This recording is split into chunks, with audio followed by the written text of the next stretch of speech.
bumawi ka sa akin. Eh, anong ginagawa ng babae niyan dito? Tracy, please, kumalma ka muna. Pinapunta ko dito si Lilet. Hindi lamang sa'yo ako may kasalanan. Malaki na kasalanan ko sa ate mo. And I wanted to take this opportunity para mag-apologize sa inyo. Sir Ramir, aalis na lang po ako. What are you waiting for? Alis na! Leave! Sandali, Lilet. Huwag kang aalis. Pagbigyan na ako. Gusto ko lang humingi ng tawad.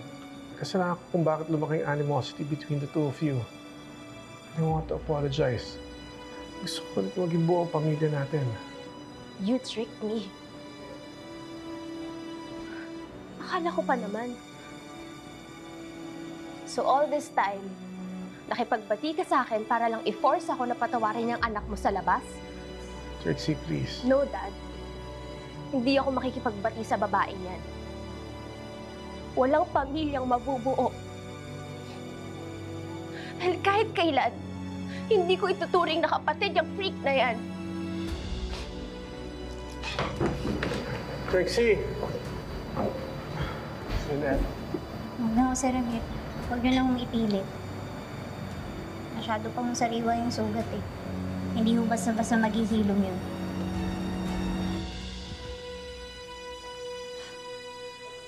I can't believe he would do that. Paano niya ako nagawang lokohin?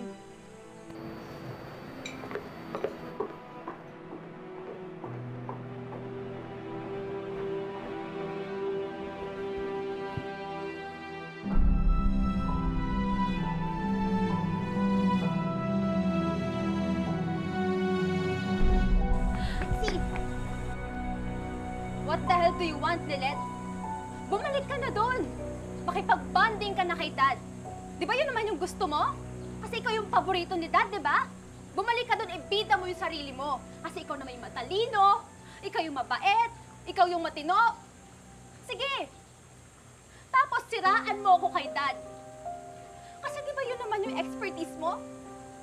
Yung sirain yung reputation ko? Di ba?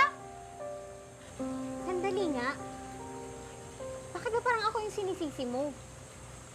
Kung ano mang tingin sa'yo ni Sir Ramir at ng ibang tao, huwag mo sa akin isisi yun. Dahil ikaw mismo sumira ng buhay mo.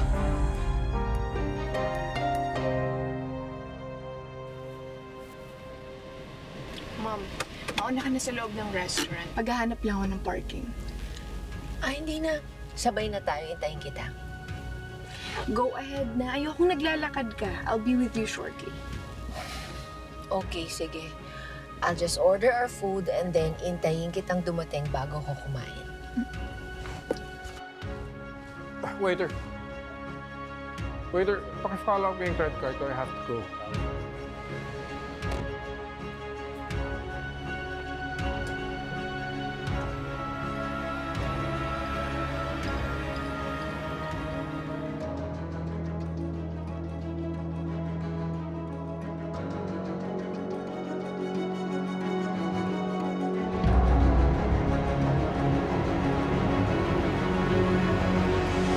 I wouldn't hit rock bottom kung di dahil sa'yo, Lilet. Hindi mangyayari sa akin to kung di dahil sa'yo. You had the chance to save me kung tinulungan mo ako sa kaso. Kung alam mo lang, hindi rin naman naging madali sa akin kalabanin ka sa korte. Masakit din sa akin yun dahil pamilya yung tingin ko sa'yo. Pamilya? You're never a family, Lilet.